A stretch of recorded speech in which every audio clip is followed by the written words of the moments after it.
Students, आज की video में हम Markovnikov rule, anti Markovnikov rule and सेटजेफ rule की स्टडी करेंगे। ऑर्गेनिक केमिस्ट्री में ये Markovnikov rule, anti Markovnikov rule and सेटजेफ rule बहुत ज़्यादा इम्पॉर्टेंट होते हैं। इनका नॉलेज होना हमें बहुत ज़्यादा ज़रूरी है। अब देखिए, शुरुआत करते हैं हम यहाँ पर मार्कोनिकॉफ रूल से। देखिए यहाँ पर क्या है, the negative part of the attacking reagent adds to the less hydrogenated carbon atom linked with double bond of unsymmetrical alkene. Once more, the negative part of the attacking reagent adds to the less hydrogenated carbon atom linked with double bond of unsymmetrical alkene. अब देखिए यहाँ पर हमें इस point को समझना है कि ये अनसिमेट्रिकल एल्कीन क्या होता है। तो हमने क्या किया, एक डस्टर इधर लिया और इसको जस्ट मिडिल से ब्रेक किया, तो हम देखेंगे कि ये सिमिलर पार्ट में ब्रेक होगा।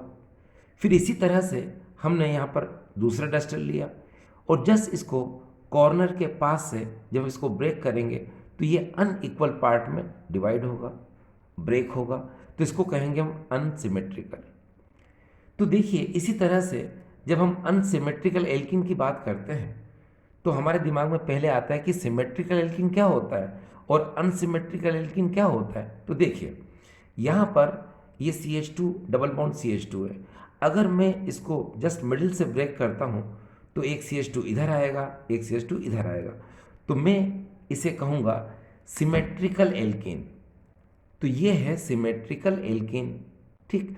और इसी तरह से अगर मैं यहाँ पर ये देखिए CH3 CH double bond CH2 इसको लिया मैंने, और अगर इस जस्ट मिडिल से जहाँ पर बॉन्ड लगा इसको ब्रेक करूँगा तो क्या होगा, ये देखिए ब्रेक कर देते हैं।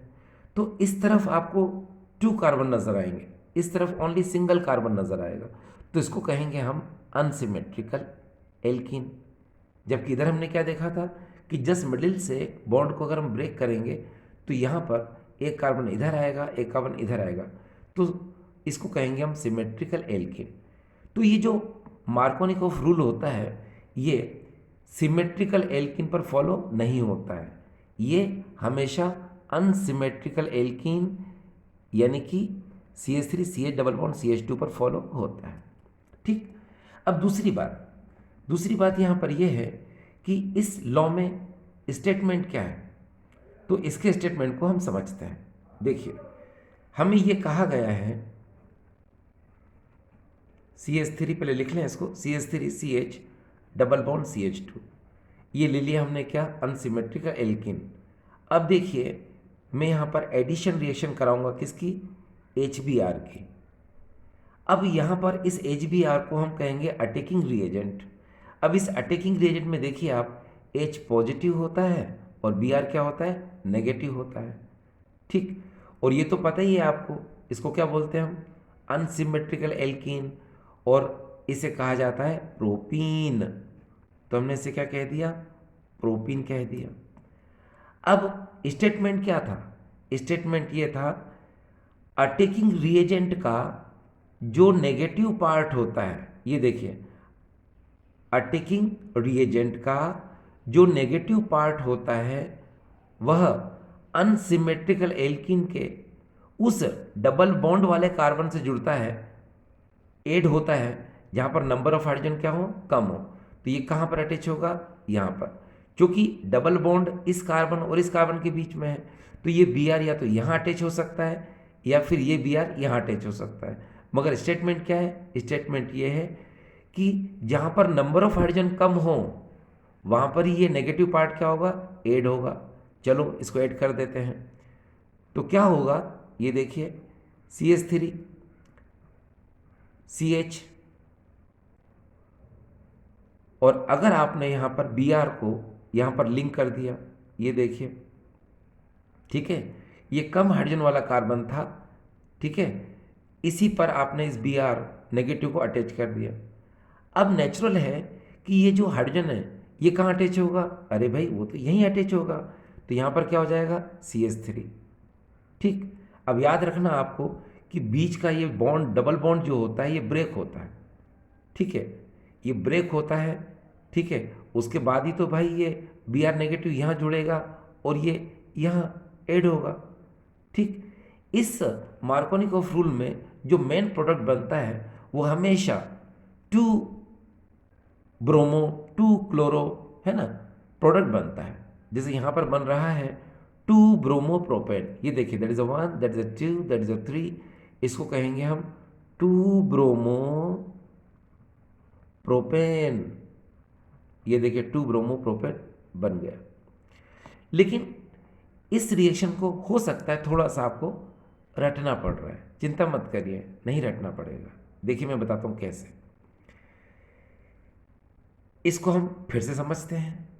हमने क्या किया, CH3 CH double bond CH2 कर दिया और यहाँ पर फिर से हमने HBr लिख दिया। अब आपको ये याद रखने की ज़रूरत है कि जहाँ डबल बॉन्ड होता है वहाँ एक पाई होता है और एक सिग्मा बॉन्ड होता है, ठीक। और पाई बॉन्ड का कंप्लीट ट्रांसफॉर्मेशन होता है, सिग्मा का कंप्लीट ट्रांसफॉर्मेशन नहीं होता है। तो एक बात हमेशा ध्यान रखो कि मार्कोनिकॉफ रूल में ये जो पाई इलेक्ट्रॉन्स होते हैं ये हमेशा कम हाइड्रोजन वाले कार्बन से ज़्यादा हाइड्रोजन वाले कार्बन की तरफ क्या करते हैं, मूव करते हैं। ये देखिए मैंने मूव कर दिया। अब जब पाई इलेक्ट्रॉन इस कार्बन से इस कार्बन की तरफ जाएंगे तो यहाँ साइन कौन सा आएगा, पॉजिटिव, ठीक। यहाँ कौन सा साइन आएगा, नेगेटिव। अब ये तो आपको पता है कि Br नेगेटिव साइन वाला होता है और हाइड्रोजन क्या होता है, पॉजिटिव साइन वाला। अब आप खुद सोचिए कि ये नेगेटिव कहाँ अटैच होगा, पॉजिटिव से, और पॉजिटिव कहाँ अटैच होगा, नेगेटिव से। तो डियर बन गया ना प्रोडक्ट, ये देखिए ये बन गया। तो यहाँ आपको सिर्फ यही कहा जा रहा है कि हम समझने की कोशिश करें। ये देखिए ये वही प्रोडक्ट है जो ऊपर बना, ठीक। इसका नाम क्या है, टू ब्रोमोप्रोपेन। तो इतना ज़रूर याद रखिए आप कि मार्कोनिकॉफ रूल में जो पाई इलेक्ट्रॉन्स होते हैं वो हमेशा कम हाइड्रोजन वाले कार्बन से ज़्यादा हाइड्रोजन वाले कार्बन की तरफ मूव करते हैं। तो जो इलेक्ट्रॉन देता है उस पर प्लस साइन, जो इलेक्ट्रॉन लेता है उस पर माइनस साइन आ जाता है। अब ये जो अटैकिंग एजेंट है, अटैकिंग रिएजेंट है, इस पर प्लस एंड माइनस दोनों साइन हैं या होते हैं। तो नेगेटिव पार्ट कहाँ अटैच होगा, इस पॉजिटिव से, पॉजिटिव कहाँ अटैच होगा, नेगेटिव से। तो ये प्रोडक्ट बन जाएगा और हमारा स्टेटमेंट भी क्लियर हो जाएगा। कैसे, देखिए स्टेटमेंट को फिर से। अटैकिंग रिएजेंट का जो नेगेटिव पार्ट होता है वह हमेशा अनसिमेट्रिकल एल्कीन के उस कार्बन से लिंक होता है जहाँ पर नंबर ऑफ हाइड्रोजन क्या हो, लेस, यानी कि कम हो। तो ये Br कहाँ अटैच हो जाएगा, यहाँ। तो नेचुरल हाइड्रोजन कहाँ अटैच होगा, यहाँ।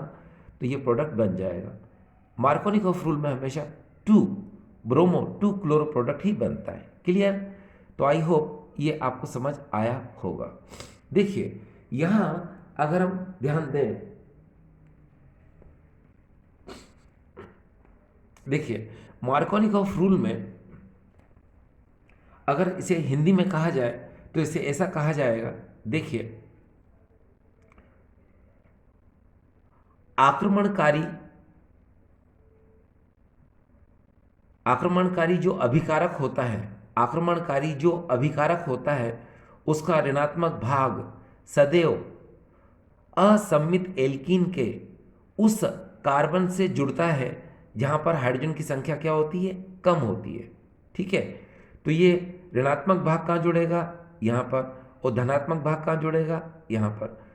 तो ये उत्पाद का निर्माण हो जाएगा जिसे हम कहेंगे to bromo propane. Markovnikov rule में हमेशा एक बात का ध्यान रखिए कि इसमें या तो टू ब्रोमो या टू क्लोरो प्रोडक्ट ही बनेगा। क्लियर। चलिए अब हम बात करते हैं यहाँ पर एंटी मार्कोनिकॉफ और परऑक्साइड इफेक्ट की। अब ये देखिए नाम से क्लियर है, एंटी मार्कोनिकॉफ रूल, यानी कि ये मार्कोनिकॉफ रूल के जस्ट अपोजिट होता है। फिर आगे देखिए क्या लिखा है, परऑक्साइड इफेक्ट। इसका मतलब है कि इसमें बेंजोइल परऑक्साइड या किसी भी पेरोक्साइड की प्रेजेंस होगी। ये जो एंटी मार्कोनिकॉफ रूल है इसको हम खराश इफेक्ट और मेयो इफेक्ट भी कहते हैं। अब देखिए इसका स्टेटमेंट क्या है। इसका statement, in the presence of benzoyl peroxide, the negative part of attacking reagent adds to the more hydrogenated carbon atom linked with double bond of unsymmetrical alkene। ये जस्ट उल्टा कह रहा है, जस्ट अपोजिट बोल रहा है। ठीक है, कैसे? चलिए शुरुआत करते हैं। देखिए फिर से हम वही एग्जांपल लेंगे, CH3 CH double bond CH2, जो कि हम जानते हैं ये भी अनसिमेट्रिकल एल्कीन और अल्काइन पर फॉलो होगा, इसलिए हमने यहाँ पर अनसिमेट्रिकल एल्कीन प्रोपीन को ले लिया। ये देखिए ये है प्रोपीन। अब यहाँ पर हम फिर से HBr का एडिशन करते हैं, लेकिन अगर आप इस एरो के ऊपर किसी प्रेजेंस को नहीं लेंगे तो याद रखिए वो मार्कोनिकॉफ रूल हो जाएगा।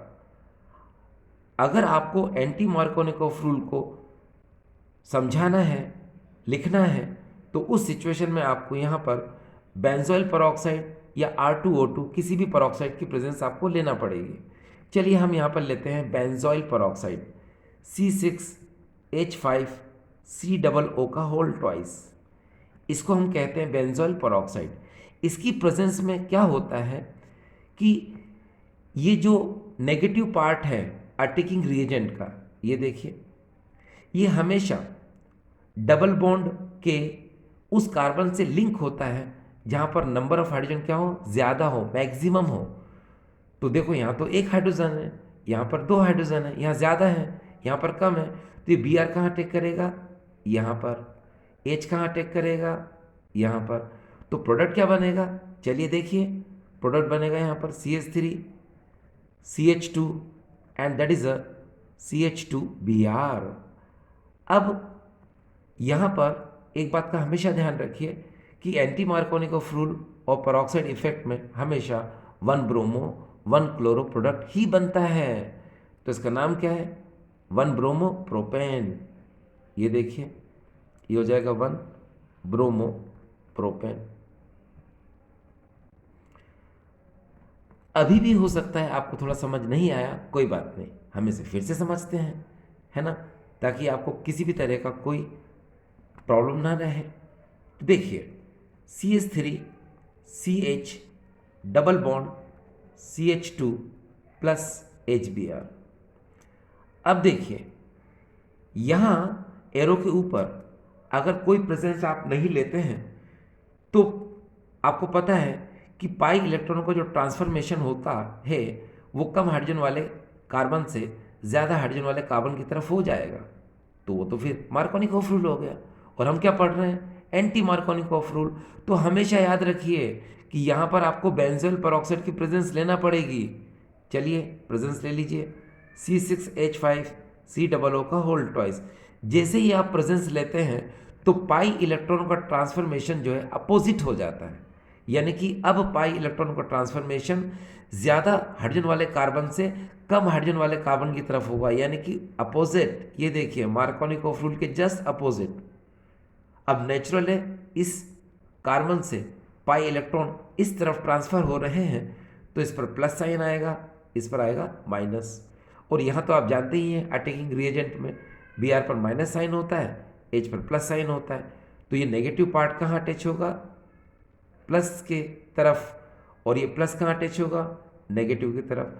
तो फिर प्रोडक्ट क्या बनेगा, वही जो ऊपर बना था, क्या, 1 ब्रोमो प्रोपेन।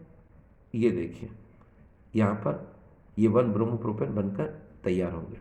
ठीक, अब हम इसे हिंदी में थोड़ा एक्सप्लेन करते हैं। देखिए डियर स्टूडेंट्स, इसको हम प्रति मार्कोनिकॉफ नियम या पेरोक्साइड प्रभाव या खराश प्रभाव या मेयो प्रभाव भी कहते हैं। ये हमेशा बेंजोइल पेरोक्साइड या किसी भी पेरोक्साइड की उपस्थिति में होता है।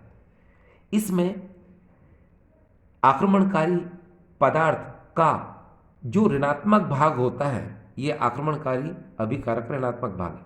आक्रमणकारी अभिकारक का जो ऋणात्मक भाग होता है वह हमेशा असममित एल्कीन के उस कार्बन से जुड़ता है जहां पर हाइड्रोजन की संख्या क्या होती है, अधिकतम होती है। अब देखिए डबल बॉन्ड वाला कार्बन ये है और ये है, यहाँ पर एक हाइड्रोजन है और यहाँ पर दो हैं, तो दो क्या होते हैं, ज़्यादा होते हैं। तो ये नेगेटिव पार्ट कहाँ जुड़ेगा, इस कार्बन से। पॉजिटिव पार्ट कहाँ जुड़ेगा, इस कार्बन से। तो यहाँ पर हमेशा जो प्रोडक्ट बनेगा क्या बनेगा, ये देखिए 1 ब्रोमो प्रोपेन। ठीक, तो ये था anti Markovnikov rule, peroxide effect और खराश इफेक्ट और मेयो इफेक्ट। अब डियर स्टूडेंट्स, अब हम सेटजेफ रूल की स्टडी करते हैं। अब देखिए सेटजेफ रूल क्या होता है।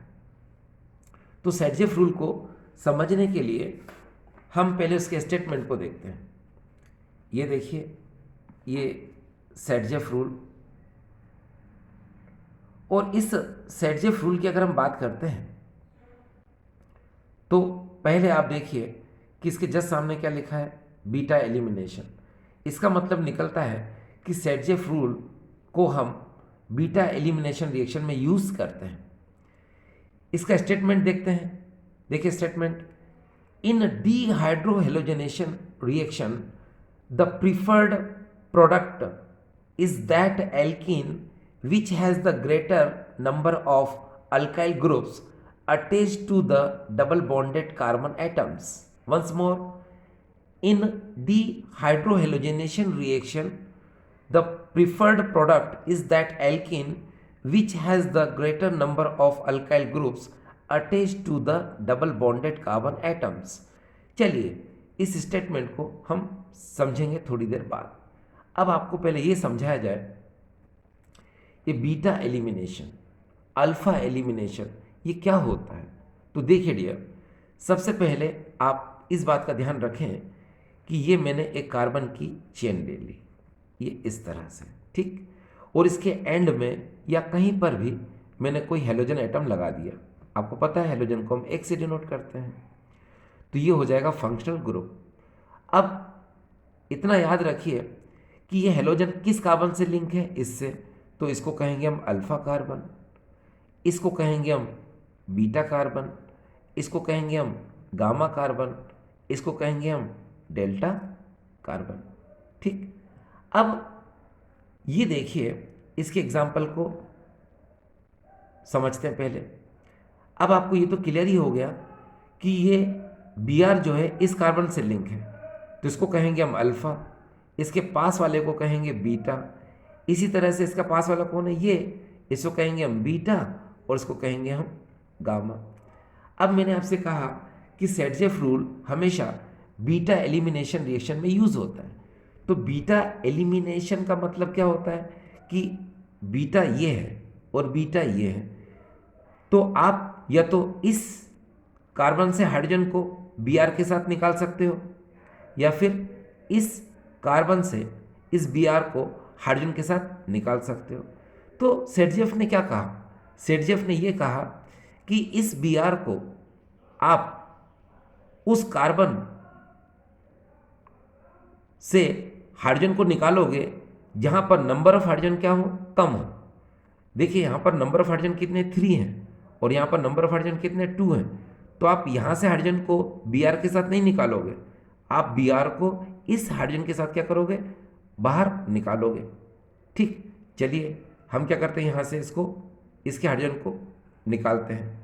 तो क्या होगा, देखिए आप क्या हो सकता है, CH3 CH, क्योंकि एक H तो चला गया ना Br के साथ, तो अब यहाँ CH बचेगा। फिर देखिए CH और यहाँ हो जाएगा CH3। ठीक, अब निकाला क्या था, HBr, तो हमने यहाँ पर लिख दिया HBr। अब इतना याद रखिएगा कि जब भी एलिमिनेशन होता है, क्योंकि Br से ये Br इस H के साथ गया, तो यहाँ पर क्या आ जाएगा, बीच में डबल बॉन्ड, क्योंकि Br जाता तो एक इलेक्ट्रॉन छोड़ जाता है, हाइड्रोजन जाता तो भी एक इलेक्ट्रॉन छोड़ जाता है ना। तो यहाँ पर क्या जाता है, एक बॉन्ड क्रिएट हो जाता है। अब बिकॉज इस को देखिए ये ब्यूटीन है, लेकिन कौन सा ब्यूटीन है, देखो कार्बन कितने इसके अंदर, 1 2 3 4, और डबल बॉन्ड किस कार्बन पे लिंक है, 2 पर। तो इसको कहेंगे हम ब्यूट टू इन, ये हो जाएगा ब्यूट टू इन। ठीक, अब यहां पर ध्यान से देखिए, ये जो बीटा एलिमिनेशन रिएक्शन होती है ये हमेशा एल्कोहलिक KOH की प्रेजेंस में होती है। ये जो एल्कोहलिक KOH है, याद रखिए वास्तव में ये जो एल्कोहलिक KOH है इसको मैं यहां समझा देता हूं। ये KOH प्लस C2H5OH ये होता है, इसको ही हम एल्कोहलिक KOH कहते हैं। इसका यूज हमेशा डीहाइड्रोहेलोजनेशन के लिए होता है। अब डीहाइड्रोहेलोजनेशन का मतलब क्या होता है? मतलब HX का रिमूव होना, HX का रिएक्शन से बाहर होना, इसको हम लोग बोलते हैं डीहाइड्रोहेलोजनेशन, क्योंकि डी का मतलब होता है बाहर, किसका? हाइड्रोहेलोजनेशन, डीहाइड्रोहेलोजनेशन मतलब इस रिएक्शन में HX क्या होगा? बाहर होगा, और हो भी रहा है, देखो ना, यहाँ से H और यहाँ से X, ठीक है, इसलिए हम क्या बोलते हैं इसको? डीहाइड्रोहेलोजनेशन। अब बीटा एलिमिनेशन क्यों बोलते हैं? क्योंकि बीटा पोजीशन से हाइड्रोजन को ये Br लेकर चला गया था, इसलिए इसको हमने कहा बीटा एलिमिनेशन रिएक्शन। एक बात और है, बच्चे कभी कभी कंफ्यूज होते हैं, कैसे? कि उनके सामने एक चीज़ आ जाती है कि भाई एक्वस KOH ये आ जाता है, तो इसमें परेशानी की क्या बात है? आप देखो ना, इसमें जो KOH होता है वो वाटर के साथ होता है, ठीक है। अगर KOH वाटर के साथ होता है तो उसको हम एक्वस KOH कहते हैं, और एक्वस KOH का यूज़ हमेशा जो है हाइड्रोलिसिस के लिए होता है। ये देखिए, हाइड्रोलिसिस के लिए होता है, और एल्कोहलिक KOH का यूज़ डीहाइड्रोहेलोजनेशन के लिए होता है। तो देखिए, अब आपको कंफ्यूज नहीं है, यानी अब आप कंफ्यूज नहीं है कि एल्कोहलिक KOH समझ में आ गया आपको कि ये होता है, एक्वस KOH समझ में आ गया आपको ये होता है। एक्वस KOH का यूज़ हाइड्रोलिसिस के लिए होता है, और एल्कोहलिक KOH का यूज़ डीहाइड्रोहेलोजनेशन रिएक्शन के लिए होता है, यानी कि बीटा एलिमिनेशन रिएक्शन में भी होता है। ठीक, अब देखिए यहाँ पर उस स्टेटमेंट को हम फिर से देखते हैं, क्योंकि स्टेटमेंट तो हमने अभी क्लियर किया ही नहीं था। अब देखिए, स्टेटमेंट को क्लियर करने से पहले एक बात को जरा गौर करें आप, कि यहां पर ये Br इस H के साथ निकलता है तो ये वाला एल्कीन बनता है। अगर ये Br इस H के साथ निकलेगा तो 1 ब्यूटीन बनेगा। क्या बनेगा? 1 ब्यूटीन। इसके साथ निकला तो क्या बना? 2 ब्यूटीन। तो यही तो सेटजेफ ने कहा था। क्या कहा था? उन्होंने ये कहा था कि जब आप किसी अल्काइल हैलाइड में, ये अल्काइल हैलाइड है, किसी अल्काइल हैलाइड में डीहाइड्रोहेलोजनेशन करोगे तो हमेशा उस कार्बन से हाइड्रोजन को निकालना जहां पर नंबर ऑफ हाइड्रोजन क्या हो? कम हो।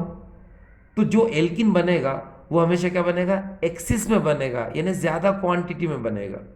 ठीक है, तो ये जो एल्किन बनता है ये मेजर प्रोडक्ट होता है, और अगर आप ये वाला एल्किन बनाओगे 1 ब्यूटीन तो ये माइनर प्रोडक्ट होता है, यानी बहुत कम क्वांटिटी में बनता है, इसलिए हम इसको नेग्लेक्ट कर देते हैं।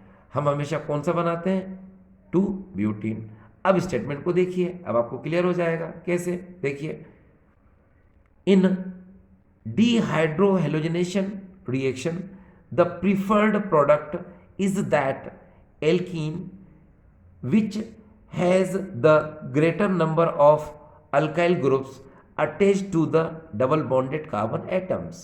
ठीक है, देखो इन्होंने वही कहा जो मैंने आपसे कहा कि हेलोजन हमेशा उस कार्बन से हाइड्रोजन को लेगा जहां पर नंबर ऑफ हाइड्रोजन कम हो, मीन्स वो मोर अल्काइलेटेड हो। मोर अल्काइलेटेड का मतलब क्या होता है? अब देखिए, इस कार्बन से कोई भी लिंक नहीं है, इस कार्बन से ये देखिए अल्काइल रेडिकल लिंक है, तो इसको कहेंगे हम क्या? मोर अल्काइलेटेड।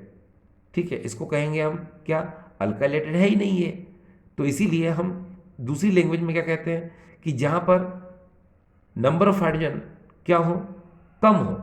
ये देखिए यहाँ पर 2 है, यहाँ पर क्या 3 है, तो हम वहीं से इस Br को H के साथ निकाल देते हैं। तो इसीलिए ये वाला एल्किन हमेशा क्या बनता है? मेजर प्रोडक्ट बनता है। ठीक, तो यहाँ पर ये जो सेटजेफ रूल है ये आपको समझ में आया होगा। देखिए हिंदी में थोड़ा एक्सप्लेन किया जाए। देखिए ये सेटजेफ नियम जो है इसे हम बीटा विलोपन अभिक्रिया भी कहते हैं। इसका उपयोग हमेशा वी हाइड्रोहेलोजनीकरण के लिए किया जाता है। वी हाइड्रोहेलोजनीकरण मीन्स डीहाइड्रोहेलोजनेशन। ठीक, तो सेटजेफ ने क्या कहा था? सेटजेफ ने यह कहा था कि अगर आप किसी भी अल्काइल हैलाइड में डीहाइड्रोहेलोजनेशन करते हो तो उस कार्बन से हाइड्रोजन को हेलोजन के साथ निकालना है जहां पर हाइड्रोजन की संख्या कम हो। अब देखिए यहां पर हाइड्रोजन की संख्या क्या है? 3 है, यहां पर क्या है? 2 है।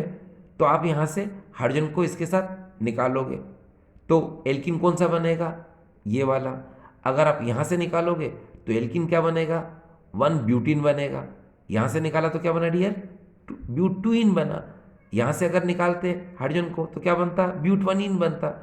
तो यही तो सेटजेफ ने कहा था क्या कि अगर आप जहां पर जिस कार्बन पर हाइड्रोजन की संख्या कम है वहां से अगर इस हेलोजन को हाइड्रोजन के साथ बाहर कर देते हो तो ये वाला एल्कीन क्या होगा? हमेशा अधिकता में बनेगा। और अगर आप यहां से निकालोगे हाइड्रोजन को इस Br के साथ तो एल्कीन तो बनेगा मगर कम मात्रा में बनेगा। इसीलिए आपको अगर अधिक मात्रा में बनाना है तो इस Br को आप उस कार्बन से हाइड्रोजन को निकालो जहां पर हाइड्रोजन की संख्या क्या है? कम है, यानी कि निम्न है। ठीक है, तो आई होप ये सेटजेफ रूल आपको समझ में आया होगा।